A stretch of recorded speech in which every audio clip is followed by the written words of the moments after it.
Swastiastu. Kami dari kelompok 4 akan bahas materi mengenai barisan dan deret fungsi. Sebelumnya, perkenalkan saya Madera Devarandita dan rekan saya Ardi Dwi Wahyu Sumadianto dan Igede Wahyu Dharma Putra. Kami dari kelas 3C Pendidikan Matematika. Baik, lanjut ke materi. Definisi 5.1.1.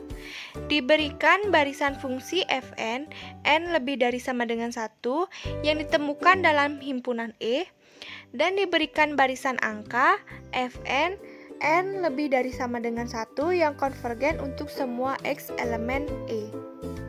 Dan dapat didefinisikan fungsi f di E dengan fx sama dengan limit n menuju tak hingga fnx untuk semua X elemen E.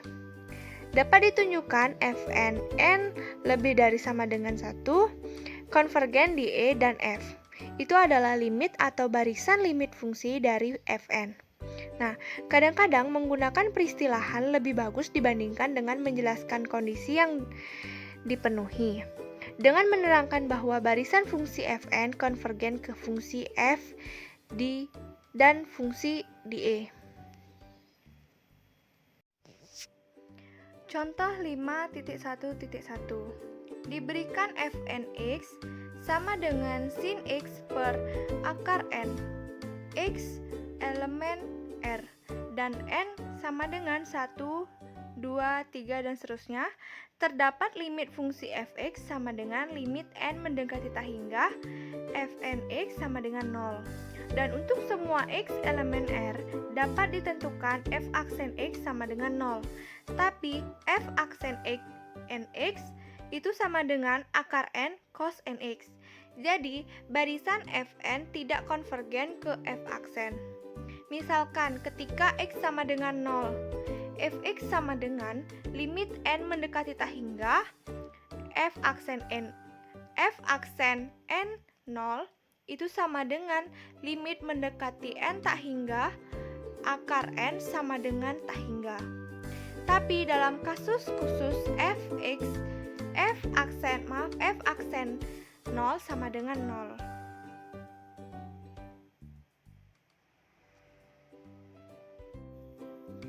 Untuk definisi 5.1.2, definisi dari fungsi sigma Fn dikatakan konvergen ke fungsi f di E jika deret sigma Fnx konvergen ke bilangan fx untuk setiap x elemen E. Maka fx sama dengan sigma Fn untuk semua x elemen E. Nah, fungsi f ini dikatakan jumlah dari deret fungsi sigma Fn. Tentu saja kita akan tahu jika Sn itu sama dengan F1 tambah F2 tambah F3 sampai dengan Fn. Nah, jumlah fungsi f untuk deret sigma Fn ditentukan dengan fx sama dengan limit n mendekati tak hingga Snx. Nah, fungsi Sn dikatakan jumlah bagian dari fungsi deret. Untuk contoh 5.1.2, jika fnx sama dengan x kuadrat per 1 ditambah x kuadrat pangkat n, untuk x elemen R, n sama dengan 1, 2, 3, dan seterusnya, dan anggap jumlah dari fnx itu adalah x kuadrat per 1 plus x kuadrat pangkat n. Nah, di setiap fn adalah fungsi kontinu di R dan penyebut dari fungsi tidak pernah sama dengan 0 untuk X tidak sama dengan 0. Nah, deret fungsi akan menjadi deret geometri dengan rasio 1 per 1 plus X pangkat 2 lebih dari 0 kurang dari 1. Maka deret akan konvergen ke 1 plus x kuadrat. Jadi fx itu fx jika 0, x sama dengan 0, 1 plus x pangkat 2. Fx tidak kontinu saat Jadi fx tidak kontinu di R. Maka kita dapat menyimpulkan deret konvergen dan fungsi kontinu memiliki jumlah fungsi yang kontinu. Fungsi fn jika dikatakan konvergen seragam di E ke fungsi f untuk setiap epsilon lebih dari 0 dapat ditemukan bilangan bulat positif n0 untuk setiap n lebih besar sama dengan n0 dan untuk setiap x elemen E yang bersesuaian nilai mutlak fn x dikurangi fx kurang dari epsilon. Dari definisi di atas dapat menunjukkan dalam logika matematika jika fn konvergen seragam di E maka f konvergen ke E tapi tidak mengaplikasikan definisi dan sebaliknya. Definisi 5.2.2 jika Sn sama dengan F1 tambah F2 tambah F3 tambah sampai tambah Fn maka deret Fx sama dengan sigma Fnx konvergen seragam pada E jika dan hanya jika barisan Sn konvergen seragam ke F pada E. Teorema 5.2.1 kriteria Cauchy. Barisan Fn dari fungsi yang didefinisikan di E konvergen seragam di E jika dan hanya jika untuk setiap epsilon lebih dari 0 terdapat bilangan positif n0. Oleh karena itu untuk n lebih besar sama dengan n0 dan m lebih besar sama dengan n0 dan semua x elemen E mengakibatkan nilai mutlak fnx dikurangi fmx kurang dari epsilon. Dalam hal ini dibuktikan tidak terdapat di PPT karena terlalu panjang. Bukti andaikan Fn konvergen seragam pada E dan andaikan F adalah suatu limit, ambil sembarang epsilon lebih dari 0 maka akan ditemukan n0 elemen n.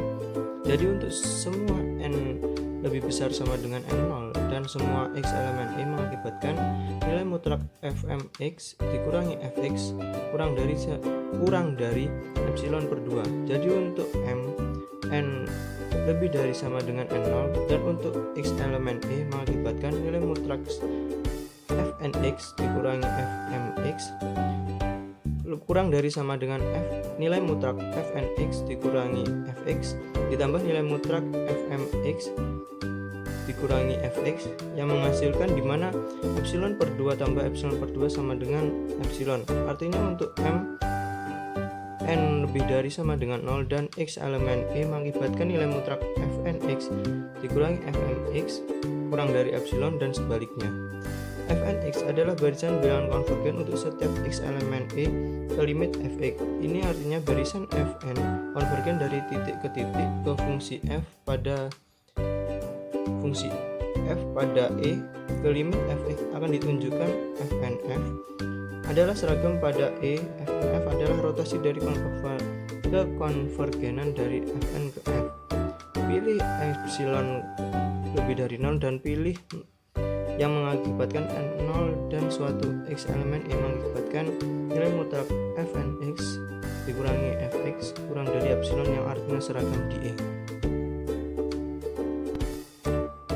Teorema 5.2.2 misalkan limit n tak hingga fn sama dengan fx untuk x elemen E dan mn sama dengan sub nilai mutlak fnx dikurangi fx maka fnf seragam di E jika dan hanya jika mn 0 untuk n tak hingga. Bukti jika fnf seragam ke E dan diberikan epsilon lebih dari 0 terdapat n0. Oleh karena itu untuk setiap n lebih besar sama dengan n0 dan setiap x elemen E mengakibatkan nilai mutlak fnx dikurangi fx kurang dari epsilon per 2. Jadi setiap n lebih dari sama dengan n0 mengakibatkan 0 kurang dari sama dengan nilai mutlak fn sama dengan sub nilai mutlak fnx dikurangi fx kurang dari sama dengan epsilon per 2 kurang dari epsilon. Akibatnya limit n tak hingga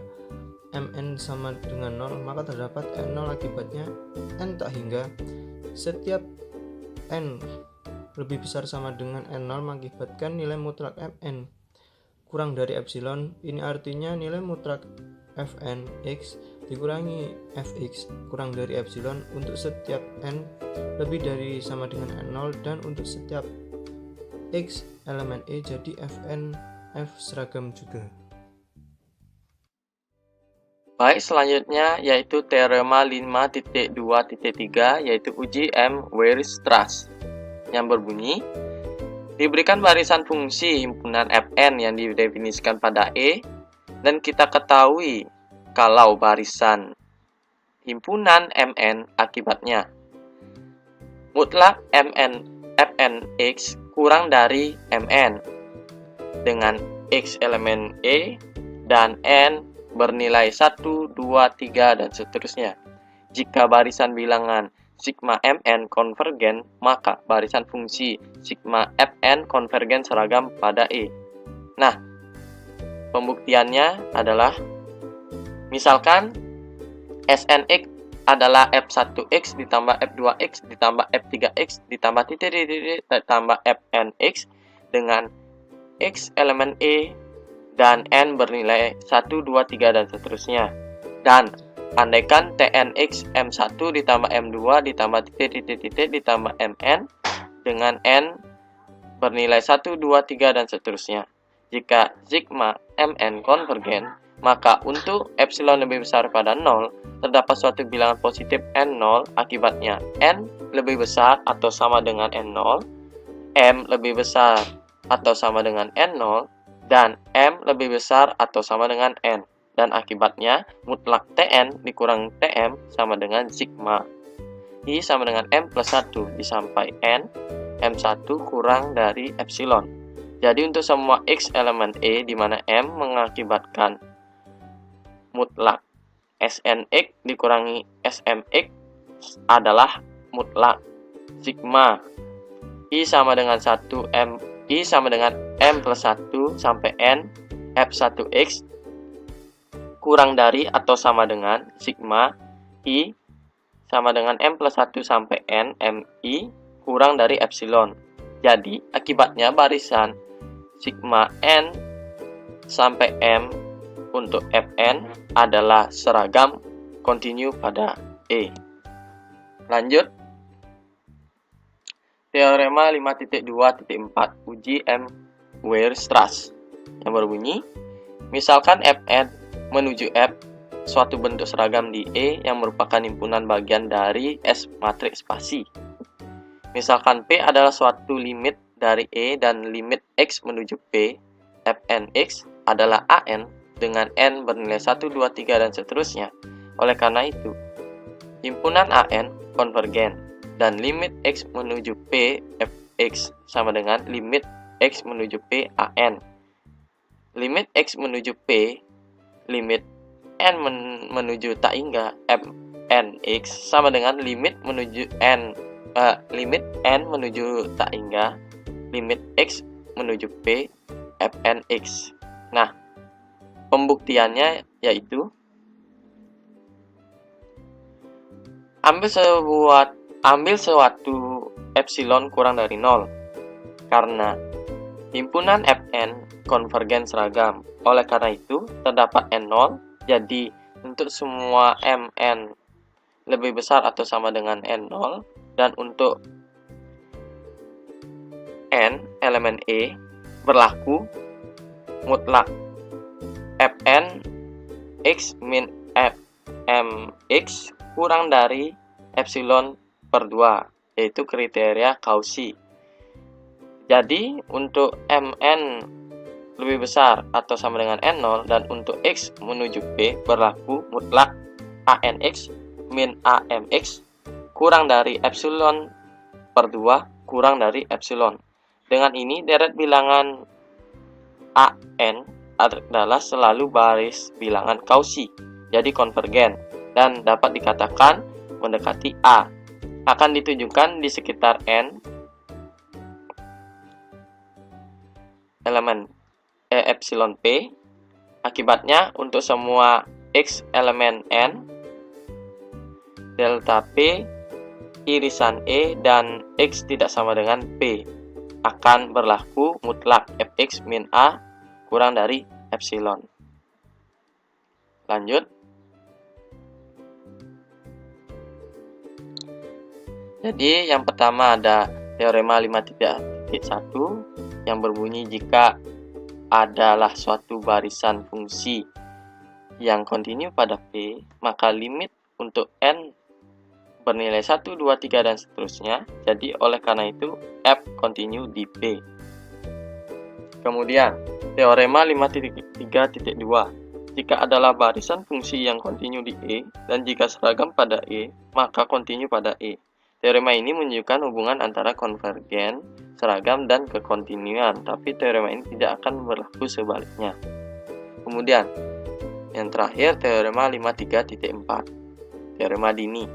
Jika himpunan Fn adalah suatu barisan fungsi kontinu yang ditentukan pada himpunan K, dan jika kondisi yang pertama, K adalah tetap, yang kedua, Fn kontinu saat K bernilai 1, 2, 3, sampai seterusnya, yang ketiga, himpunan Fn titik konvergen ke fungsi kontinu F di K, dan yang keempat, untuk semua X elemen K mengakibatkan Fnx lebih besar atau sama dengan Fn plus 1x dengan N bernilai 1, 2, 3, maka Fn